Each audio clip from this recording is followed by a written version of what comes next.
Welcome and welcome back to your channel easy notes. जैसा कि exams बस आ गए तो नोट्स तो सारे ही प्रिपेयर करने पड़ेंगे। न्यू एजुकेशन पॉलिसी के अकॉर्डिंग पर्सनालिटी डेवलपमेंट और ग्रूमिंग एक नया सब्जेक्ट जोड़ा गया है बीबीए में। Okay, so let's get started with our topic. आज हम पढ़ेंगे यूनिट 1 के दो टॉपिक, पहला पर्सनालिटी और दूसरा पर्सनालिटी के डिसऑर्डर्स। इसमें एक टॉपिक और है जो है थ्योरीज़, जिसमें कुछ 3 बहुत इंपॉर्टेंट थ्योरीज़ हैं। एग्जाम पॉइंट ऑफ व्यू के लिए भी सिर्फ वही 3 थ्योरीज़ इंपॉर्टेंट है, क्योंकि जब आप बुक पढ़ेंगे तो आप देखेंगे कि उन्हीं 3 में से 2 थ्योरीज़ ऐसी हैं जो बार बार रिपीट हुई हैं। ठीक है, तो वो 3 थ्योरीज़ बहुत इंपॉर्टेंट है। सो इसके बाद वाले वीडियो के लिए सब्सक्राइब कर दो ताकि खटाक से नोटिफिकेशन आए और झटाक से आंसर आ जाए।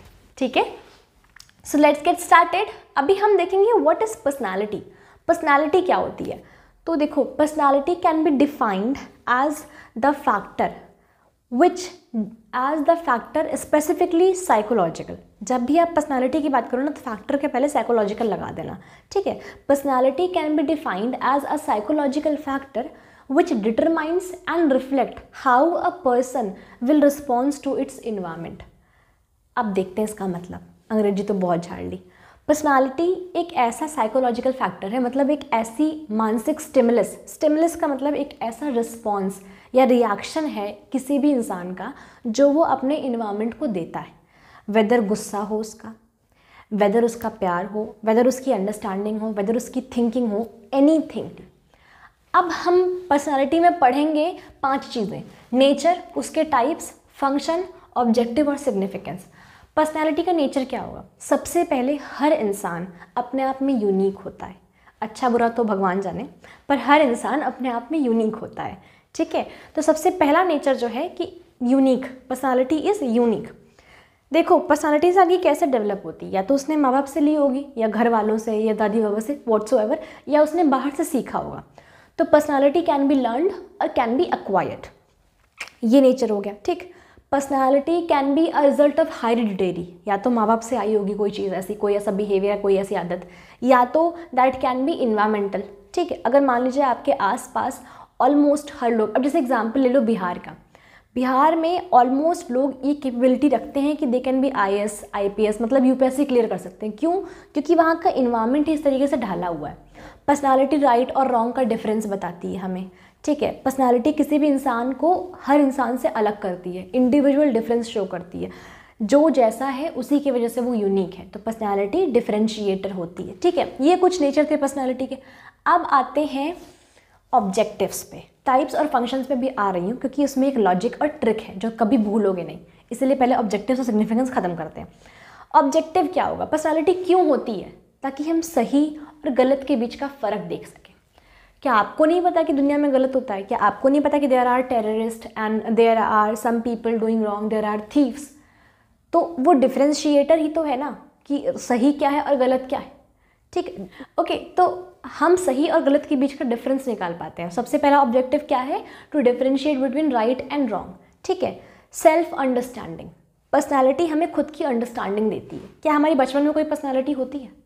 नहीं, हमें तो पता भी नहीं होता कि हमें क्या रिएक्ट करना है क्या नहीं, हम तो सीख रहे होते हैं, लर्निंग स्टेज में होते हैं। बट जब हम बड़े हो जाते हैं तो हमारी एक पर्सनालिटी होती है जिसके थ्रू हम डिफरेंशिएट कर सकते हैं कि वो कैसा है या मैं कैसा हूँ। ठीक है, कि ये मेजॉरिटी कैसी है या मेरी पसंद क्या है, नापसंद क्या है, मैं कैसी वाइब्स मेरी हैं जो मैच करती हैं, तो मुझे फ्रेंड्स कैसे चाहिए या मुझे करियर कैसा चाहिए।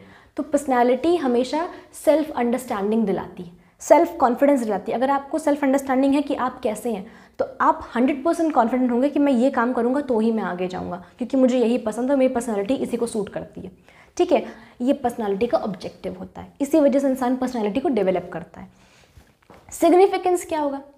पर्सनालिटी का सिग्निफिकेंस होता है career development, happiness in life. Personality क्यों इंपॉर्टेंट है? भाई, अगर आपकी कोई पर्सनालिटी नहीं है, आप स्कैटर्ड से हो, आपने खुद को फिगर आउट ही नहीं किया है, खुद को आप समझते ही नहीं हो, तो your life will all a confusion, always a dilemma. तो सिग्निफिकेंस जो पर्सनालिटी के हैं वो साइकोलॉजिकल होते हैं, जिसका अकॉर्डिंग जो सिग्निफिकेंस है, किसी को हैप्पीनेस चाहिए, किसी को वेल्थ चाहिए, किसी को अच्छा करियर चाहिए, किसी को फेम चाहिए, नेम चाहिए, तो your personality gives you that. अगर आप खुद को डेवलप नहीं करोगे, पर्सनालिटी को डेवलप नहीं करोगे, तो आपको वो मिलेगा नहीं जो आपको चाहिए। और पर्सनालिटी का सिग्निफिकेंस ही यही है कि to make you achieve what you want. ठीक, अब आते हैं टाइप्स और फंक्शंस पे। ये मैंने इसलिए छोड़ा क्योंकि इसमें सिर्फ 4 चीज़ें होंगी। ऑलमोस्ट ऑफ द लाइफ याद रखना, जब भी आप पर्सनालिटी की बात करोगे तो उसमें जब टाइप, फंक्शन कुछ भी कहीं भी आएगा ना तो सिर्फ 4 चीज़ें होंगी, सेंसिंग, इंट्यूशन, फीलिंग और थिंकिंग। सेंसिंग मतलब वो जो हम फिजिकली देख के या महसूस करके रिएक्ट करते हैं, उसे बोलते हैं सेंसिंग, जो हमारे सेंस ऑर्गन्स रिएक्ट करते हैं, ठीक है, 5 सेंस ऑर्गन्स। फिर आता है इंट्यूशन। इंट्यूशन मतलब जो हमारा मन कहता है, इंट्यूशन इज मन, ठीक, जो हमारा मन कहता है, ये जो हमें अंदर से फील आता है कि ये हमें करना चाहिए। फिर हमारे पास आती है फीलिंग। तो जो हमारा इंट्यूशन कहता है वो हम करते हैं, बट जो हमें कोई और फील कराता है या जिस किसी और के किसी भी बिहेवियर से हमें जो अफेक्ट होता है, उस अफेक्ट को हम बोलते हैं फीलिंग, ठीक है। इंट्यूशन खुद का होता है, फीलिंग हमें दूसरे फील कराते हैं, दूसरे हमें वो एक्सपीरियंस देते हैं, ठीक है। उसके बाद आता है थिंकिंग। थिंकिंग होती है एनालिटिकल स्किल, जहाँ पे कॉन्शियस और सबकॉन्शियस माइंड दोनों ही काम करते हैं, ठीक है। तो ये आप समझ गए। अब इसके बेस पे 8 टाइप्स हैं। कुछ टाइप्स में कुछ भी नहीं है, यही है, बार बार है। सबसे पहला है सेंसिंग मैनेजर्स। सेंसिंग मैनेजर, जो सेंसिंग का मतलब क्या है, फिजिकल टच या फिजिकल जो सेंस ऑर्गन्स हमारे देखें, तो सेंसिंग मैनेजर्स कैसे होंगे, ये तुमको पढ़ना बिजनेस के रेफरेंस में है, ठीक है। तो सेंसिंग मैनेजर्स कैसे होंगे, काम होंगे, प्रैक्टिकल होंगे, क्योंकि वो फिजिकल चीज़ें प्रैक्टिकली होती हैं, जो दिखता है वो वही होते हैं, एक्स्ट्रा सुपरलेटिव नहीं सोचते, ठीक है। तो वो सेंसिंग मैनेजर होंगे, काम होंगे, प्रैक्टिकल होंगे और रिजल्ट ओरिएंटेड होंगे, कि जितना काम दिया उतना ही करना है। तुम कह सकते हो सिंपल लैंग्वेज में बोर, खड़ूस और ज़िद्दी, ठीक है। उसके बाद हमारे पास होगा इंट्यूटिव मैनेजर। अब इंट्यूशन मतलब क्या, जो मन कहे। तो जो इंसान अपने मन के अकॉर्डिंग चल सकता है, उससे हैप्पी कोई होगा दुनिया में, और जो इंसान हैप्पी है उससे क्रिएटिव कोई होगा। तो intuitive managers are those who are so creative, so innovative, so proactive, क्योंकि वो अपने इंट्यूशंस के अकॉर्डिंग चलते हैं, ठीक है। फिर हमारे पास आता है फीलिंग मैनेजर। फीलिंग मैनेजर कैसा होगा, वो manager who loves to please people, जिसे लोगों को खुश करने में खुशी मिलती हो, ठीक है, जो बहुत सोशल हो, जिसे दूसरों का ज़रा सा बिहेवियर भी बहुत बहुत बहुत अफेक्ट करता हो, वो मैनेजर। इंसान भी ऐसे होते हैं, बस यहाँ पर मैनेजर लिखा हुआ है टाइप्स में, ठीक है, तो मैनेजर के अकॉर्डिंग पढ़ा रही हूँ मैं। फिर आता है थिंकिंग मैनेजर। अब कोई चीज़ आप थिंकिंग मतलब सोचना, एनालाइज करना, तो जब कोई चीज़ आप एनालाइज करोगे तो उसके डेप्थ तक घुसोगे ना। थिंकिंग ऊपर ऊपर से तो होती नहीं है, ओवर थिंकिंग भी आप इसे कह सकते हैं हमारी भाषा में। तो थिंकिंग मैनेजर्स वो मैनेजर्स होते हैं जो बहुत इन्वेस्टिगेटिव होते हैं, हर एक प्रोजेक्ट या हर किसी काम को बहुत डेप्थ में जाके कंप्लीट करते हैं, तो वो थिंकिंग मैनेजर्स हैं। अब बाकी बचे हुए 4 टाइप्स क्या हैं? सो बाकी बचे हुए जो 4 हैं उसमें तो 2 तो इंट्यूशंस हैं। सबसे पहला इंट्यूटिव थिंकर और इंट्यूटिव फीलर। अब इसमें दोनों क्वालिटीज़ आ गई। इंट्यूटिव मतलब मन, थिंक मतलब एनालाइज करना, सोचना। जो इंट्यूटिव थिंकर्स होंगे ना, वो क्या होंगे, बहुत ज़्यादा हाईली मोटिवेटेड होंगे, क्योंकि उन्हें पता है कि अगर किसी भी काम में लग जाओ तो वो पूरा ही होना है। तो जब उन्हें ये पता ही है कि पूरा ही होना है, तो मोटिवेशन तो उनका कभी कम हो ही नहीं सकता, क्योंकि उनके अंदर कभी भी डिससेटिस्फैक्शन या फिर सेल्फ कॉन्फिडेंस की कमी आएगी ही नहीं। तो वो इंट्यूटिव थिंकर्स हो गए। अब इंट्यूटिव फीलर्स क्या होंगे? फील का मतलब क्या कि जो हमें दूसरे फील कराएं, जो हमें एक्सपीरियंस दूसरे दें। और इंट्यूटिव मतलब मन। तो जब दूसरों का एक्सपीरियंस हमारे मन को भाएगा, तो हम अगर किसी भी इंसान को पसंद करेंगे, उसको स्पेशल फील कराएंगे, तो हमारे अंदर मैजिकल अट्रैक्शन होगी। हर इंसान को पसंद है स्पेशल फील होना, ठीक है। तो जो इंट्यूटिव फीलर्स होते हैं उनके अंदर मैजिकल अट्रैक्शन होती है, ठीक, बहुत थॉटफुल होते हैं, बहुत इनोवेटिव होते हैं। और जो इंट्यूटिव थिंकर्स होते हैं वो आइडिया ओरिजिनेटर्स होते हैं। आप कह सकते हो एंटरप्रेन्योर्स इंट्यूटिव थिंकर होते हैं, ठीक है। उनका आइडिया, उसका सक्सेसफुल होना, उनका इतना मोटिवेटेड होना, क्योंकि स्टार्टअप सेट करना बहुत मुश्किल चीज़ है, बट अगर आपकी पर्सनालिटी इंट्यूटिव थिंकर की है तो आपका स्टार्टअप कोई रोक नहीं सकता, ठीक है। और वहीं पे इंट्यूटिव फीलर्स जो होते हैं वो मैजिकली अट्रैक्टिव होते हैं। लाइक कि आप कह सकते हो कि जिसको स्टारडम मिल जाती है, या जो स्ट्रगल करके उस लेवल तक पहुंच के जाता है, कोई एक्टर हो गया, कोई रोल मॉडल हो गया, कोई भी यूट्यूबर हो गया, कोई भी, तो वो जिसमें मैजिकल अट्रैक्शन होती है, इसके फॉलोवर्स बहुत ही ज़्यादा होते हैं, वो इंट्यूटिव फीलर वाली पर्सनैलिटी होती है उनकी, ठीक है। अब 2 और टाइप्स होते हैं। सो सेंसेशन फीलर्स और सेंसेशन थिंकर्स। अभी आपने देखा कैसे बना, sensing manager, intuitive manager, feeling manager, thinking manager, ये बन गया। अभी देखो आपने ये 4 टाइप्स लिख दिए, मैंने कहा था कि रट के रखना, इनके 4 के सिवा कहीं कुछ आएगा नहीं, कोई भी टाइप कोई भी फंक्शन, ठीक। अब उसके बाद आपने क्या किया, इंट्यूशन को जो किया, इंट्यूशन फीलर्स, इंट्यूशन थिंकर्स। अब क्या है लास्ट के 2, सेंसेशन फीलर और सेंसेशन थिंकर। अब इसमें आपको रटना भी नहीं है, क्वालिटी आपको सेंसिंग की पता है ना और फीलिंग की पता है। अगर कोई इंसान प्रैक्टिकली कोई चीज़ फील कर रहा है, ठीक है, कोई चीज़ सोच रहा है, देख रहा है, तो वो इंसान ऑब्वियसली बहुत प्रैक्टिकल होगा, उसे इलॉजिकल चीज़ें बर्दाश्त ही नहीं होंगी।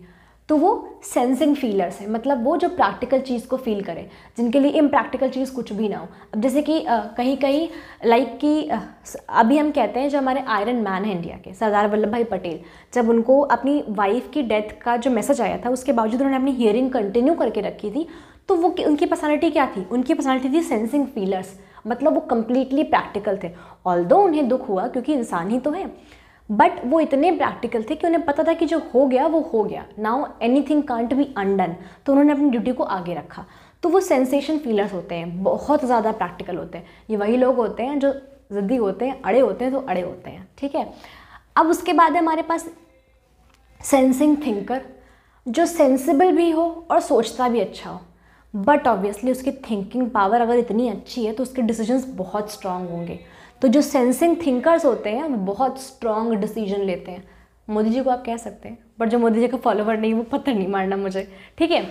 और भी ऐसे बहुत से लीडर्स हैं जिनकी थिंकिंग एबिलिटी बहुत बहुत अच्छी है, तो वो बहुत स्ट्रांग डिसीजन लेते हैं। तो वो हो गए हमारे सेंसिंग थिंकर्स। तो ये कहानी यहाँ पे ख़त्म, ठीक। अब आते हैं फंक्शंस पे। फंक्शंस देखो 2 होते हैं, मेंटल फंक्शन और कॉग्निटिव फंक्शन। मेंटल मैं आपको बता चुकी हूँ, मेंटल यही फंक्शंस हैं, या तो टच से सेंस ऑर्गन कुछ समझेगा, या तो मन कुछ कहेगा, या तो दूसरा कुछ फील कराएगा, तो आप कुछ सोचेंगे। यही 4 मेंटल फंक्शंस हैं। अब जब कॉग्निटिव फंक्शन की बात आती है तो फंक्शन सारे यही हैं, सेम यही फंक्शन है, सेंसिंग, इंट्यूशन, फीलिंग और थिंकिंग। बस ये है कि कुछ इंसान जो होते हैं वो एक्सट्रोवर्ट होते हैं, तो वो एक्सट्रोवर्ट सेंसर हो गए, एक्सट्रोवर्ट इंट्यूटर हो गए, एक्सट्रोवर्ट फीलर हो गए, एक्सट्रोवर्ट थिंकर हो गए। और कुछ जो इंसान होते हैं वो इंट्रोवर्ट होते हैं, उनमें ये क्वालिटीज़ तो होती हैं भाई। हर इंसान का मन होता है, हर इंसान को टच समझ में आता है, हर इंसान सोचता है और हर इंसान फील करता है ना। तो चाहे वो इंट्रोवर्ट हो चाहे वो एक्सट्रोवर्ट हो, तो वो तो ये होगा ही ना। तो वही सेम चीज़ यहाँ पे ख़त्म।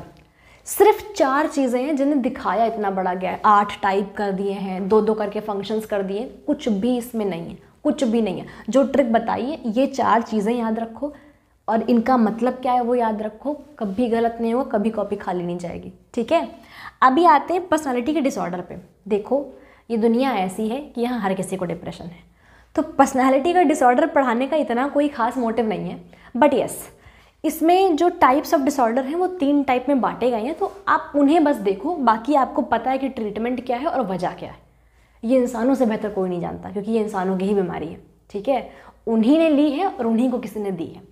तो पर्सनालिटी डिसऑर्डर में सबसे जो कॉजेज़ होते हैं, या तो आपके अंदर बचपन से ऐसी चीज़ें या ऐसी फीलिंग्स आपने कंटिन्यूअसली झेली हैं, उसकी वजह से आपकी पर्सनालिटी वैसी हो गई है। जैसे मान लीजिए किसी को बचपन से कर्ज किया गया कि अरे तुम कुछ नहीं कर सकते, तुम किसी भी लायक नहीं हो, तो उसका सेल्फ कॉन्फिडेंस कभी भी ग्रो नहीं करेगा, ठीक। तो लो सेल्फ कॉन्फिडेंस से बहुत सी दिक्कतें आती हैं। तो जो लोग खुद को लो फील करते हैं वो करें ना, क्योंकि आप अगर प्रैक्टिकली ये सोचेंगे ना कि आपके अंदर वो चीज़ डाली गई है, आप ऐसे हैं नहीं, तो आप लो सेल्फ कॉन्फिडेंस को उठा के फेंक देंगे, ठीक है। कॉन्फिडेंट फील करेंगे और खुद से प्यार करेंगे, ठीक। उसके बाद हमारे पास और कॉजेज़ जैसे कि किसी की डेथ या किसी की डिमाइज़, या कोई भी बहुत बुरी न्यूज़ सुन ली हो जो हमें बर्दाश्त ना हो, या किसी अच्छे काम से दूर चले जाना, या किसी अपने का दूर चले जाना, तो ये कुछ कॉजेज़ हैं, ठीक है। नींद की कमी या अच्छी डाइट ना होना, उससे धीरे धीरे स्ट्रेस होना, बॉडी का मेल फंक्शन करना और उसके बाद प्रॉब्लम्स आ जाना, ठीक है। अब आते हैं ट्रीटमेंट। ट्रीटमेंट क्यों टाइप्स बाद में पढ़ा रही हूँ, क्योंकि टाइप्स बहुत इंपॉर्टेंट है और थोड़ा सा टाइप में कुछ भी नहीं है, इसकी भी ट्रिक है मेरे पास, वो अगर याद रहेगा तो कभी भी टाइप नहीं भूलोगे।